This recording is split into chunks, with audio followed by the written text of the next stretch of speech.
of the CGA Tour, a podcast unlike any other. Now your host, Calvin Alexander. Welcome back here to the latest episode of the CGA Tour podcast. As always here, I'm your host, Calvin Glen Alexander, joined by my Oklahoma State football recap co-host, Jake Carlson, as always.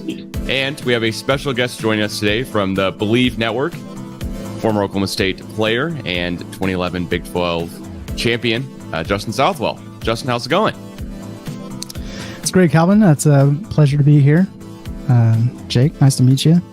Like I said, these are great guys to be around because we've got, if you're watching, it's Jake in the Oklahoma State black basketball hoodie and Calvin in the Thurman Thomas 87 throwback jersey. So just style all around. I love it. I'm in good company. Thanks. You've got Thanks. Yeah, I had to come prepared today for sure. Yeah. Had to come prepared. I love it. Well, in case anyone missed it, at this point, if you're listening to the podcast, I assume you did see the Bedlam game or at least know the score of it. Granted, did not go our way necessarily at all, but I want to bring on Justin to ask him about Oklahoma State's season so far here and ask about the game too as well. So what are your thoughts here from Bedlam? Granted, didn't go the way any of us wanted to, or definitely didn't go the way that I had the score prediction wise either. I've got just a range of thoughts, to be honest, because the initial thoughts are just like, how can we let this happen? This is the worst OU team we've seen in the last 25 years. And we're coming off one of our best seasons ever after beating Notre Dame in the Fiesta Bowl. And after the whole, we've got a logo too speech. And then we just can't win on the road, fall on our face in Norman. After, granted, we started off really strong and we beat the former the Big 12 champions last year, Baylor. We go into Waco, no problem. But then we saw with Kansas State, Kansas, OU, can't win on the road. We're just like an average team now. And so part of me wants to be very upset that we lost Bedlam. Part of me wants to think same old. And, part of me wants to think we deserve so much better. We've gone through the process of this, right? It seems like it's always, one step forward, two steps back with Oklahoma State over the last decade or so. And we talk about the continuity of having your same coaches and the senior-led Spencer Sanders, having him at quarterback. And it seemed like everything was falling into place for us. And then injuries come through the season. And I mean, what can you do but just kind of shrug your shoulders and be like, well, that stinks. Yeah, I guess what most of Jake and I talk about here week to week is, hey, how much can injuries count for everything at the end of the day? I go, well, injuries can be everything. I mean, injuries could be night and day. The NFL team that I work for, I know injuries last Sunday night, Mike Williams going down and Keenan Allen and whoever, like that's a team that goes through injuries, and you can easily see how every single person in the entire NFL live, on ESPN talks about it. Then you have the Oklahoma State stuff where it's like, well, but it's the center, or, but it's the left guard, or, it's just Jaden Bray, or, whatever it is, right? Like, how many of these actually matter? And how much of this is like, well, how many guys were injured last year when we made that run and then won the Fiesta Bowl? And how much does it actually matter? Because we won Bedlam last year in thrilling fashion, but you've got to figure Caleb Williams is a way better quarterback than Dylan Gabriel. And we held him to about the same amount of points, granted with way different defenses too. So from all of that, right? Like you would know way better than Jake and I do, of course, being a former Oklahoma State player, how much do like the injuries really factor in, and how you're thinking about this season, right? And just in the grand scheme of things.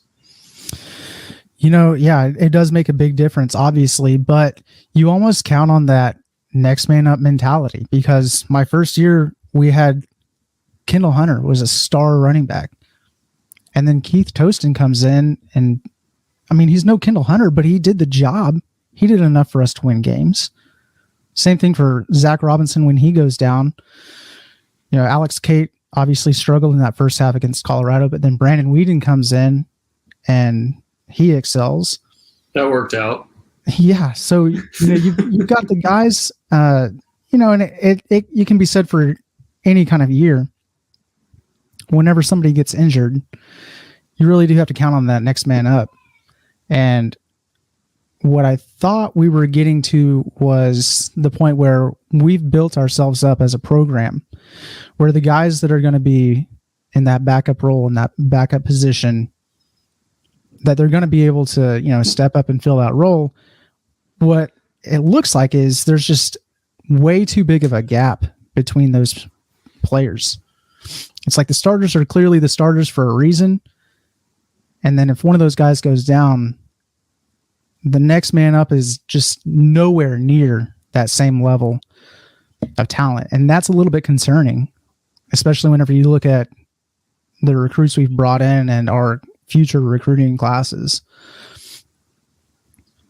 That's something that Calvin and I talk about. And, I kind of hinted at this a little bit before we started. Being from Georgia, recruiting's a big deal. That's just kind of how I grew up. I grew up playing against really good. Now I didn't play, but I grew up seeing really good recruits play against my high school. And why do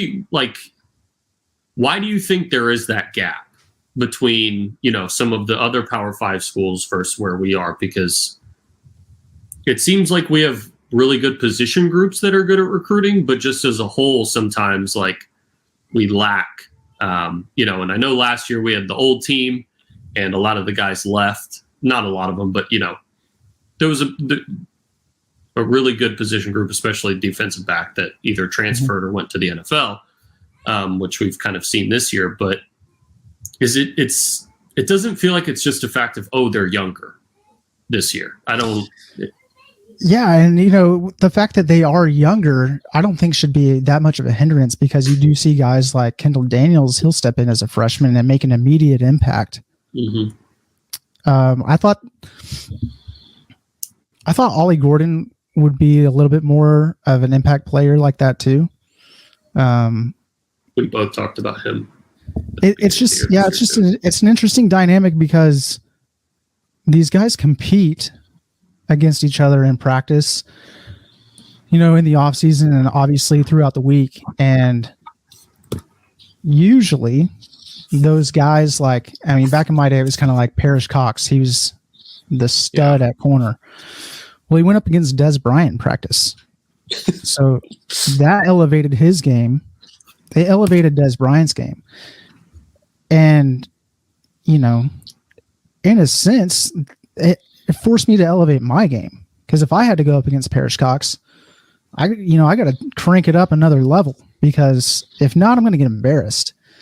And, I need to at least hold my own as much as I can out here. And granted, it's practice. It's not a game, but whenever you do have the guys that come into the game, they got to be thinking this is my shot. I got to take as much advantage of this opportunity as possible. And what we're kind of seeing is maybe I'm not ready to get in right now. This isn't, it's really hard to tell, because you can't be inside of that guy's mind. You don't know what he's thinking and, how everything's processing for him on the field. It's obviously a much different, speed of the game, and everything's way different. And especially whenever you're on the road. So, I know that we've had a lot of guys. I think I heard 16 players this year got their first starting game time experience this year because of all the injuries. So the only positive that you can get out of that is maybe in a couple of years, next year or the year after, then you've got all these guys with tons of game time experience, and that should propel you to, that next level, if you will. But how much of that gap do you think is recruiting, in your opinion? It's hard to say, because until the guys come in, you don't really know exactly what you're working with. So whenever you have guys that are on a roster and you kind of just see 3 stars, and it seems like that's kind of where we tap out a lot of time. But then every once in a while you bring in a 4-star guy, and You just expect them to be that much better. But Spencer Sanders is a 4-star guy. I think Rangel is a 4-star guy. And Mason was as well. Mason was as well. See, I think it's really important to have a very, talented person in that position. But you kind of see, if Spencer goes down, Rangel can step in. He's still a 4-star, but still a lot of, there's so much of an experience gap between those two. The development, Tim Rattay is going to be working with these guys. Spencer's going to be, helping out with what he can, coaching him up and, leading by example, if you will. So whenever it comes to the recruits that are coming in, 3-star guy, 2-star guys, whatever the case is, you would think that they'd have like a little bit of a chip on their shoulder to say, hey, I was good enough to be a 4-star guy. Let me go compete with this 4-star guy and prove him wrong. Let the coaches know, like, I deserve to be in this spot. So, until we start actually bringing in 4-star guys on a consistent basis, if we bring in a 5-star every once in a while and then truly see how big of a difference that makes, I don't know if we really can answer that question as far as the gap, other than when you actually play these teams. So you've got, I don't even know what OU, like, their team was decimated from this mass exodus, and somehow they're still able to just beat the brakes off us in the first quarter, at least. But like, Texas A&M, these guys are getting 5-star athletes, and then for whatever reason they can't put it together. So I always hear kind of both sides of that argument, but nobody really, has that same argument whenever it comes to Alabama and Georgia, and Tennessee's starting to get guys now. So, it's a good, healthy combination of the players, the coaches, the guys got to buy in, can't have the drama in the locker room and all that kind of stuff. So, every team's different, and that includes every team on your, same university. It's different year to year.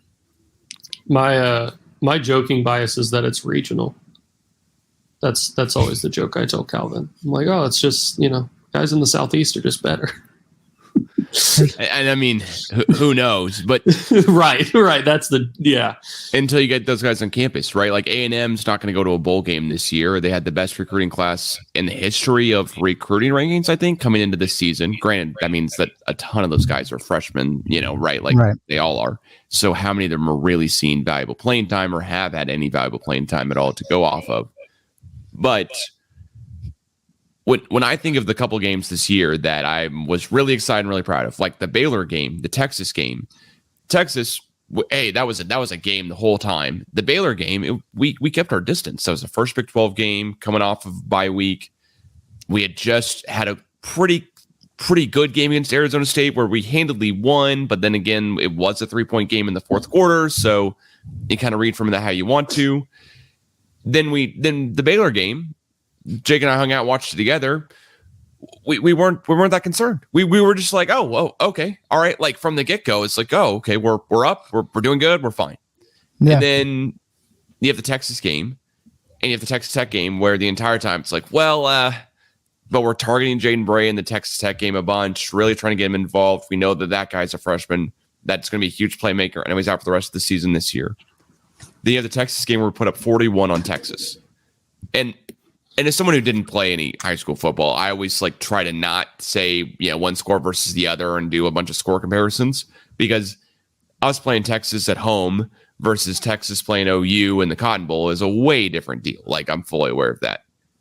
But there has to be something there, at least, on how are we able to put up 41 on Texas when Texas shut out OU and then put up 49 right on them? Isn't that our thing, that we only got lost by 48 to K-State and OU lost by 49? But like, what do you think goes into that, at least? Like, how could we not put up more than 13 points on this OU team that I know we haven't? I know for the past couple of weeks we've only averaged like 13 points a game. So clearly there's something's happened with the offensive scheme and injuries, all type of stuff too. But put up 41 on Texas not too long ago. What do you think goes into that? I really wish I knew the answer to that one. Yeah, because that's like, if you could figure that one out, then I mean, it's really not even the difference between OU and Texas, because it was the next week we went to Kansas State and then went scoreless. And that's just going to be a mystery. I have no idea what happened there, because Spencer Sanders was injured during the Texas game, and they're still able to scheme, figure out a way to attack that defense. It was at Boone Pickens Stadium, but I don't want to act like, that is just like, oh, well, if we're Boone Pickens Stadium, we're always going to win by, we're going to put up a lot more points and we're just going to completely handle that team. We were a 7-point underdog going into homecoming, against Texas, right? Like what? This isn't Cameron Indoor or like Fog Allen or something. Exactly. And then so you go on the road to Kansas State and completely lay an egg. And sure, like Spencer Sanders, shouldn't have been in the game at that point whenever he got hurt, which that's just a conversation for another time. But, he's talking about, he's too competitive. He wanted to be in the game. At some point, you got to recognize, like, game's over. And if you were competitive, you would have put up some points a little bit earlier on. But I don't know what the deal was, because, I mean, Kansas State, they're good. They're a good, fun team. They figured out, I guess, that we just couldn't run the ball, and they decided that they were going to take away the passing attack. Whereas maybe Texas didn't figure that out. It's kind of like maybe they focused a little bit more on the run, and then it opened up some of our passing attack in that sense, because they're worried about accounting for both of those rather than Kansas State just daring us to run, which we can't do. Zone read, like our linemen, our running backs can't figure out how to read those blocks and get up and make some yards. So once Kansas State did it, that's where it kind of went downhill for everybody else, I think. What was it? Kansas, same thing. We had Iowa State, and Iowa State has a great defense, top 10 in the nation still, I think. Bad offense. Terrible offense. That's really the only reason we were able to win. Kind of a miracle that we came out of that with a win, to be honest, because they had how many turnovers? Was it 5 turnovers? Yeah. And we still only scored like 3 points off of that. So Kendall Daniels forced 2 of those, to add on to your point about, freshmen making plays. I think the most bizarre thing here is that, watching the TCU game, clearly Sanders is just not feeling it, late in the game, right? Like, injury probably happened more or less at some point there, hard to pinpoint, but our scoring doesn't keep ramping up. I missed a little bit of that game. It was your wedding day. Yeah, you did schedule your wedding on the same day as an Oklahoma State football game, which we all made fun of everyone in college for doing that, and then you did it. But yeah, I will say this. Yeah, if you're going to get married on a Saturday in which Oklahoma State is playing, you must really love the girl. And hey, I'm not going to take anything away from you on that. Like, I completely understand. I wouldn't do it because I would feel bad for my guests, but I understand. Love is love. My wife is pretty cool, so that's. As a single guy, I still make fun of him for it every chance I get. So that's my thing here. My brothers went or go to Tennessee, and they were like singing Rocky Top because that's when they beat Alabama. Like, they were just running around, just singing Rocky Top the whole time. So, well, that's the thing. It worked out for somebody. Calvin, you're single now. If you find somebody and you can ask yourself, would I marry this person on a college football Saturday? Maybe even a Bedlam Saturday. Then you found the right one. But then don't schedule it. Just schedule it for the summer. Yeah, just also schedule it like on a Friday or just in the summer or do something. Yeah. Why not at that point? I didn't schedule my wedding, for the record. Just wait. It's a good fallback. It's a good excuse. I don't have much to say. Yeah, that's and also probably likely, honestly, for whenever I do get married, mine too. So I guess watching this whole season, the biggest thing is that K-State game. Like I mean, all three of us know people who did not go to Oklahoma State, who are not big Oklahoma State fans. I've never gotten so many texts or calls or whatever saying, dude, what happened? Like, what's going on? Just like bizarre. And as you said, like, I mean, I just had to double check it here. Like we ran for 54 yards in the K-State game. Bizarre, by the way. But what do you think goes into not? Because historically, we've had great running backs. I mean, you talked about Kendall Hunter, right, Justice Hill, Chuba Hubbard. I think Ollie Gordon will be the next deal. But like, even last year we had Jalen Warren, right? Transfer in, right? Chris Carlson, Carlson, who was, all these guys played pros. Nail on the head. I mean, our offense is basically going to run if we have a great running back, and a lot of people like to think, Holgerson's offense, that's what we need to get back to. Just throwing the ball everywhere, spreading it out, letting it fly. Thing is, whenever he came on board, we had, Joseph Randall was the running back. I want to say like Houston, West Virginia, or he was at Houston before, so West Virginia and then Houston now.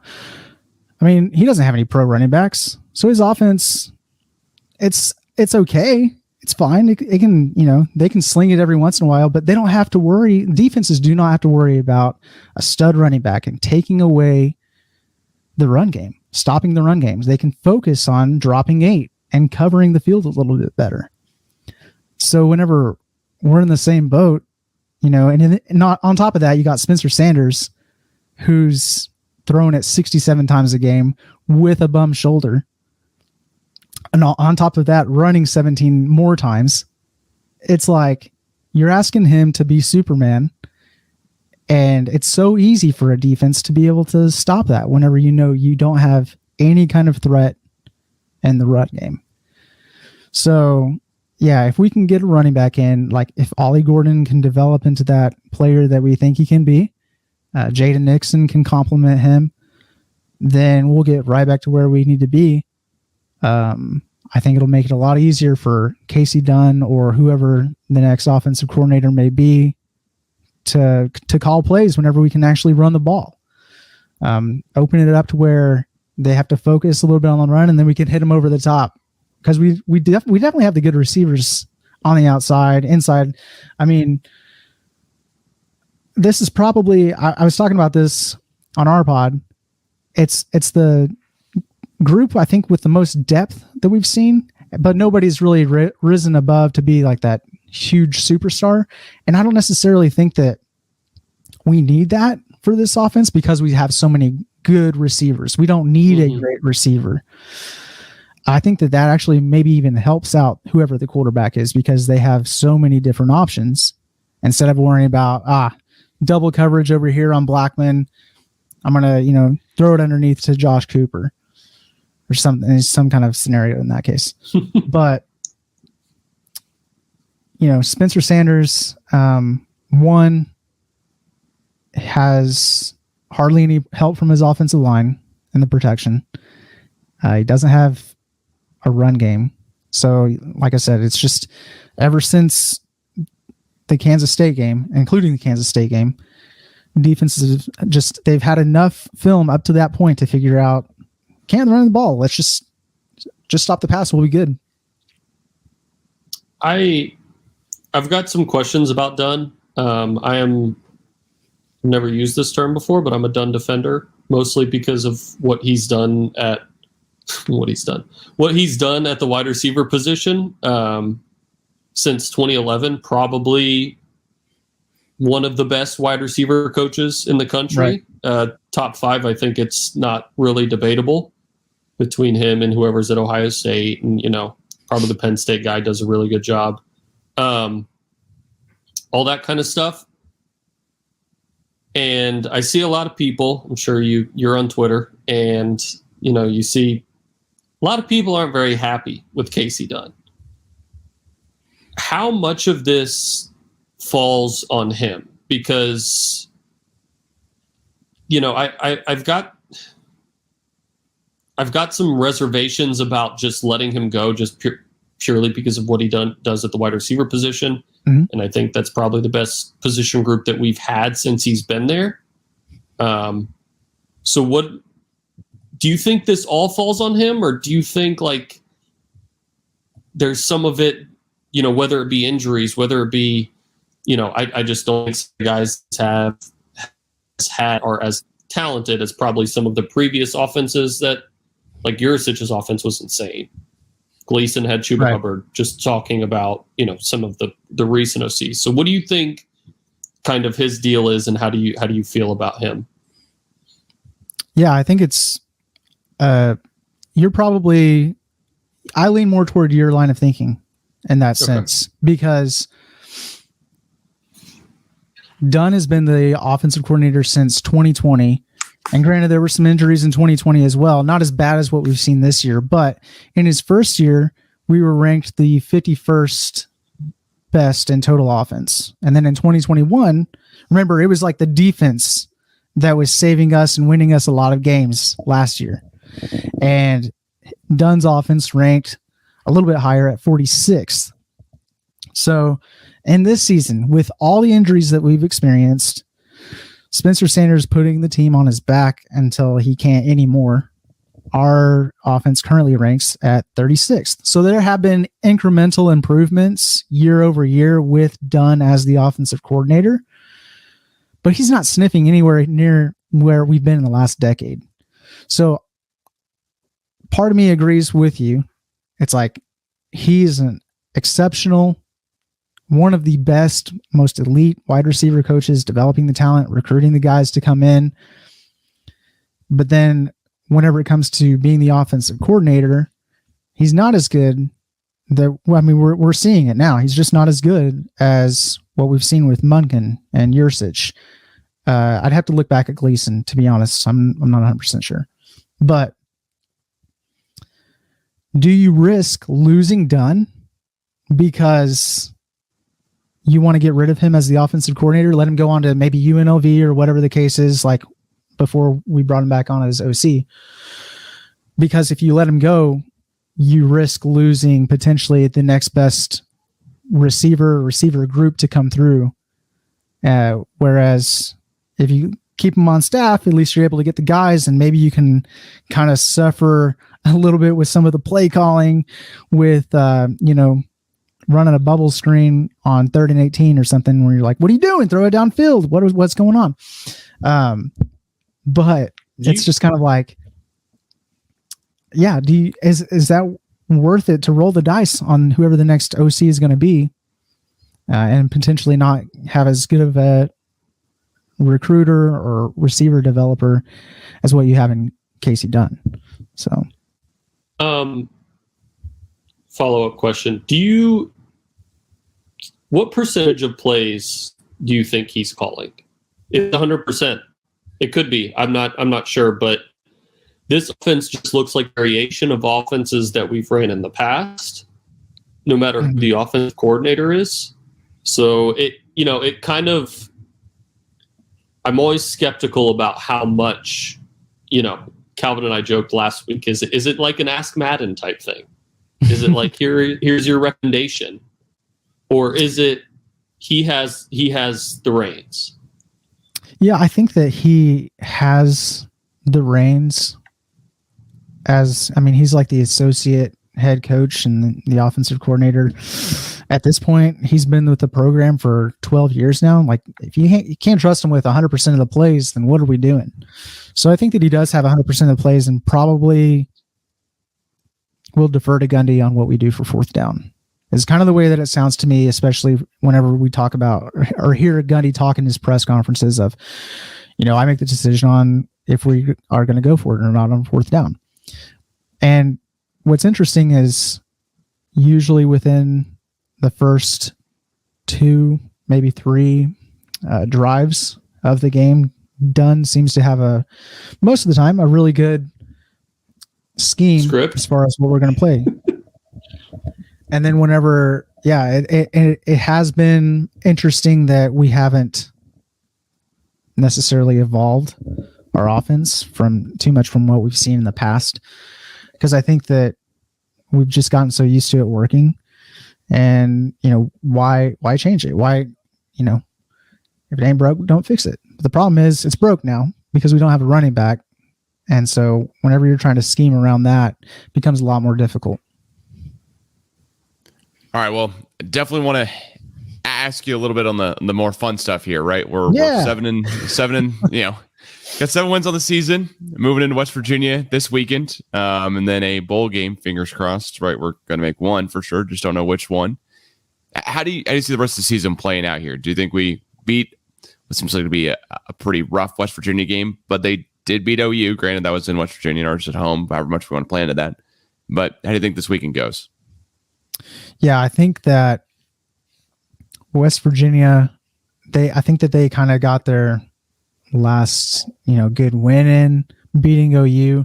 That's probably enough for them to hang their hat on for this season. I think that they know they're not going to make a bowl game, and they basically just have to come to Stillwater to get beat, and then they pack it up and go home for the year. So it's a major deal that it is at Boone Pickens Stadium, and the fact that we're going for 15 straight is something to play for. So I think we have something to play for. I don't think West Virginia does, and that's pretty much the difference in the game to me. I think it's probably going to be a really ugly game, and OSU will probably win something like 17-14 or something.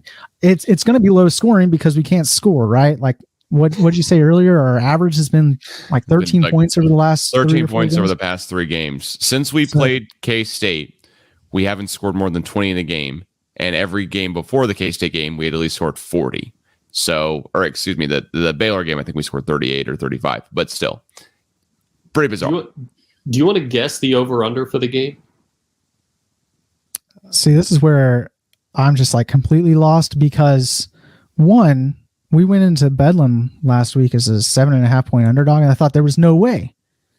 Yeah. And then I don't know what the over-under on that game was, but anyway, go ahead. Yeah, I'm curious because if they're watching the games, it's got to be something like 35 points. It's 64.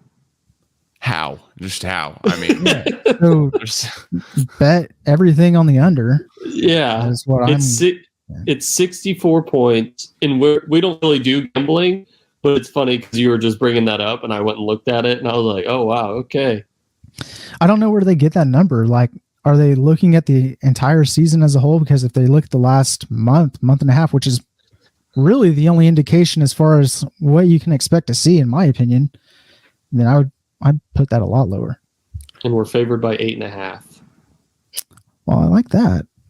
That's awesome. I will take that every day of the week. Senior day too.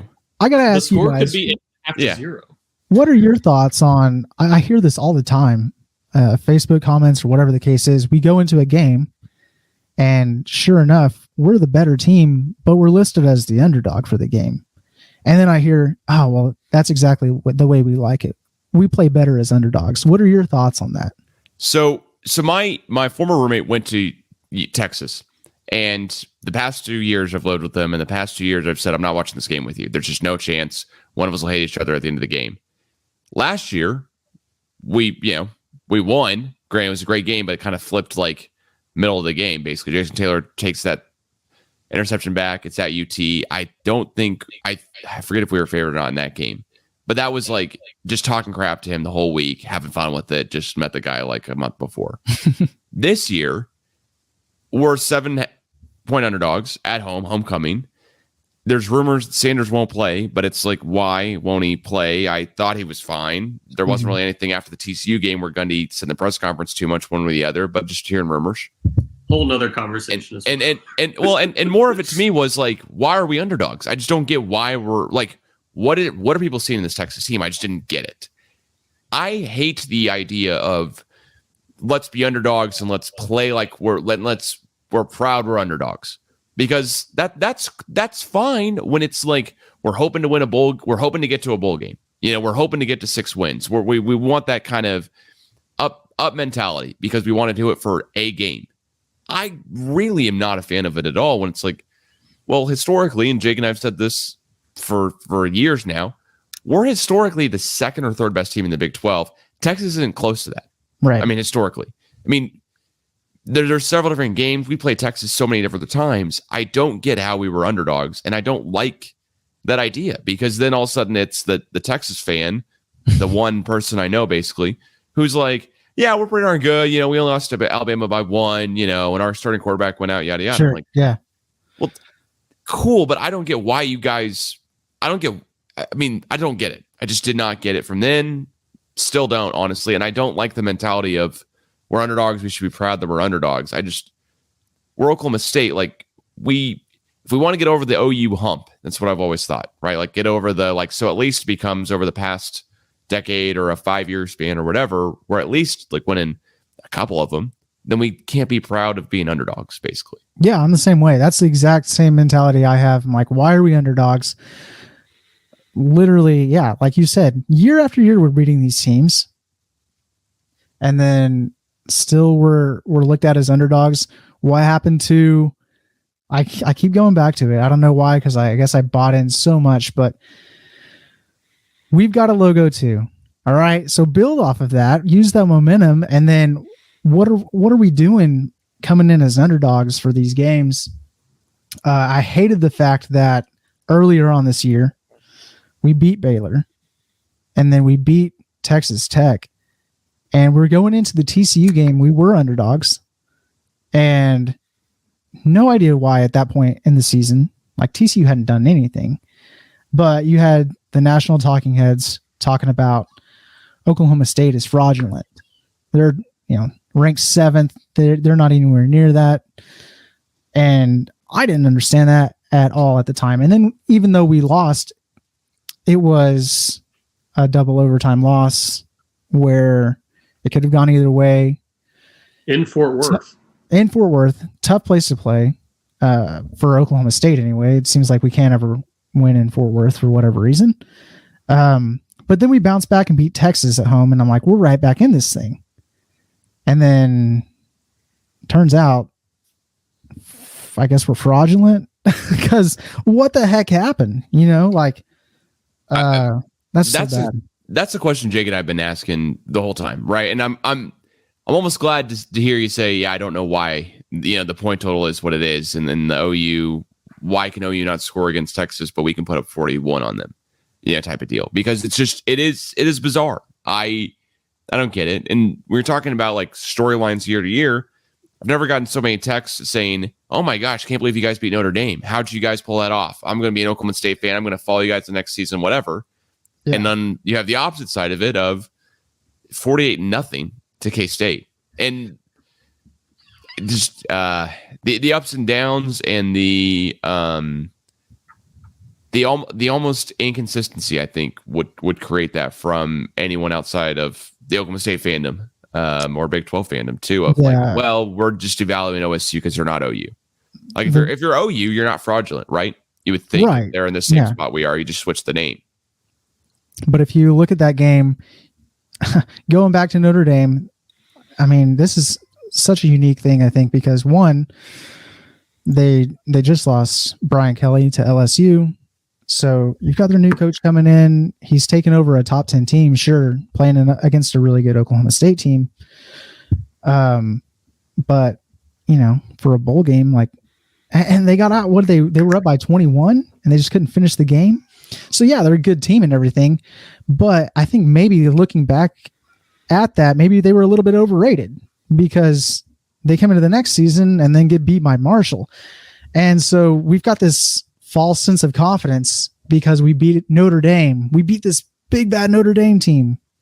And I think a lot of people are looking at that kind of like, Notre Dame's not as good as they used to be. You just beat Notre Dame, but that doesn't really mean anything. And I think Gundy took it to mean, we've arrived, we've got a logo too. But we need to use that momentum to keep building. And I'm looking at our future recruiting class and it's listed as 70.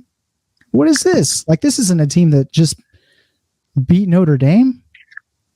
Yeah. So, how embarrassing is it that we've got Auburn, who doesn't even have a head coach right now, and they've got 8 4-stars that are committed, and we have 0. Well, one of the things that my dad went to Oklahoma State. So my mom did too. I mean, we're a big Oklahoma State family as a whole. Had season tickets when Les Miles was the head coach. Went in 2-3. And my dad and I frequently talk about Oklahoma State football like all the time. And the main thing is that why are we okay with not having a 5-star? Like Bobby Reed, best recruits. I'm a man. I'm 40.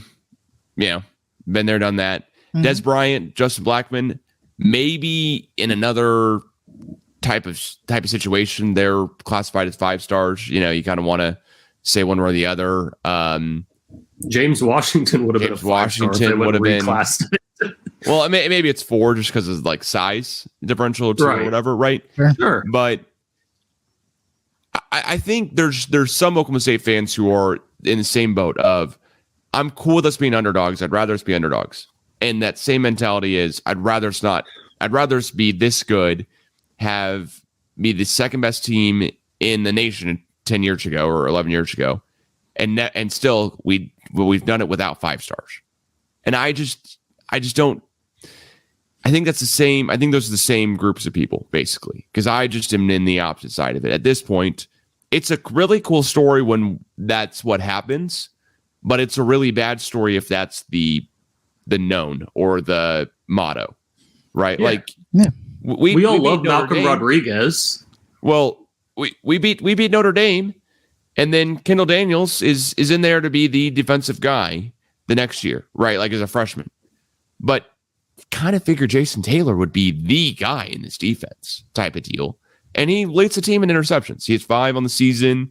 He's killing it. He's a great defensive player, great safety. And I know Rodriguez played linebacker, and I'm talking about safeties. But my biggest issue with like Oklahoma State as a whole is that when I am talking about this as a national program versus a local program, there's just a huge difference in, oh yeah, I went to Oklahoma State. Oh, cool. Have you seen a tornado before? It's like, okay, what are we talking about? I mean, like it's those kind of conversations. Or, right. Oh yeah, you guys have Mike Gundy. I'm a guy. I'm a man. I'm 40. Or the guy with the mullet. When I'd rather it be, oh yeah, you guys won. You guys beat Notre Dame last year, right? Yeah. Because the other coworker I have who went to Alabama, he's thinking about buying national championship tickets, back in August, because he's like, well, there's probably a good chance. Whereas I'm going, I know the national championship will be out here in LA. I'm not that confident. Nowhere near that confident at all, even though we came into the season top 10, and you would figure we'd be in some type of contention. And we were all the way until we basically played TCU. And then after we played TCU, kind of still figured there's another 5% chance that we could do something after the Texas game. And then since then, looks like we fell off a cliff. It's just bizarre. Yeah, I'm with you, because whenever Oklahoma State fans think about Oklahoma State, they like to bring up running back U or wide receiver U, and that is not the same sentiment across the nation. Like, you make arguments for Ohio State or LSU or maybe Clemson for wide receiver U, and OSU's not even brought up, even though we've gotten a few, Justin Blackman, 2-time Biletnikoff winner, and then James Washington with his, and then Tylan Wallace arguably should have won. But then you got Ohio State, and they've got like 4 guys, it seems like, every year that's on that same level of talent, and they're just like cranking them out in the NFL and having almost immediate success. And it's not even close. Yeah. But OSU fans, they have that mentality like, we are that. But whenever it comes to recruiting and stuff, we'll get in some pretty good guys, but nobody's like anywhere near what we've seen for some of these other programs. And it's kind of tiring, because you just feel like, Gundy, you've been doing this for 18 years. And are you just okay with, winning 9 or 10 games and just that's it? Or do you want to keep, building it up and bring in those extra guys to push you that much further, to get that much more ahead, and then actually start competing on a regular basis with OU and maybe going to the Big 12 championship and beating whoever there, and then maybe getting into the CFP. Like, it just doesn't seem like that's necessarily the goal anymore. It used to be, the divisions were North and South. So it'd be Big 12 South is our goal. All we've got to do is, win the Big 12 South. Then our next goal is going to be to win the Big 12 championship. And then that kind of went away for a while. And I think that whenever that went away, it was just kind of like, all right, we'll just play the games and we'll see where we land at the end of this. Well, the game's back now. So like the Big 12 should be our goal. The Big 12 championship should be our goal. And we were an inch away from winning it last year. And we are just not even close. We're so on the far outside looking in this year, and it's just like, what are we doing? All right, well, last question here, because I think we kept you a little bit too long here. Oh, you're good. I'm always looking forward to the next season. It could be game 2, our first loss, and I'm kind of thinking, all right, so next year, where are we gonna, or whatever, because 90% of the guys I went to high school with went to OU, it seems. So that's always what they've been killing me with until this year, of course. So what are you looking forward to in next season? Well, I don't really expect Spencer Sanders to come back. I know a lot of fans want that to happen or expecting that to happen. I don't really see it. Probably just time to move on and just go from there. So my outlook is it's going to have to morph over time. Just after the bowl game, I think we'll kind of reevaluate where we are and then start looking forward to it at that point, because there could be tons of changes in this offseason. We could see a new offensive, defensive coordinator. We could see new coaches come in for other position groups. So many things can happen with the transfer portal, regardless of what Gundy says about not believing in it. I think that maybe the reason that our recruiting class is so low right now is because we are actually holding on to spots for guys to come in through the transfer portal. I saw that they did offer guys like a former 4-star offensive lineman who's transferring from Florida. So getting him would be huge. Obviously, just getting that presence on the offensive line we desperately need.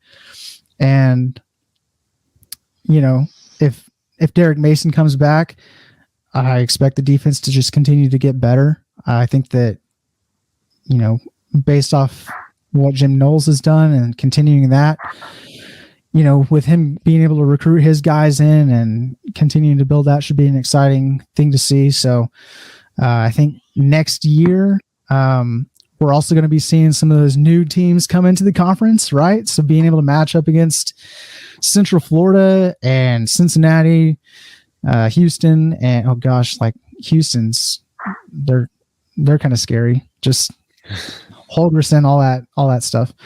And then who else am I missing? BYU. Yeah. So they're kind of scary too. Yeah, right. Seeing those teams, just the formation of the new Big 12, how Oklahoma State looks in that for the first year. This whole season, I was kind of looking forward ahead to that to say, let's just go ahead and start establishing ourselves as the team to beat already, and not so much the case. So it'll be interesting to see how it all shakes out, but I think it'll be kind of an off season that gets everybody hyped up, ready to go, and we'll see what shakes out. All right, well, I'm looking forward to it as well. We'll see what happens, I guess. A big what if deal, but nothing's better than hope when you get into an off season. So that being said, Justin, thanks so much for joining here on the latest episode of the CGA Tour podcast. Please, if you're not already, follow at Justin Southwell on Twitter. I'll include his name, link to his podcast, of course, too, on the Believe Network in the description here, wherever you're listening or watching podcast as well. So, Justin, thanks so much again. Jake, as always, thanks so much for joining, and we'll catch you guys again soon.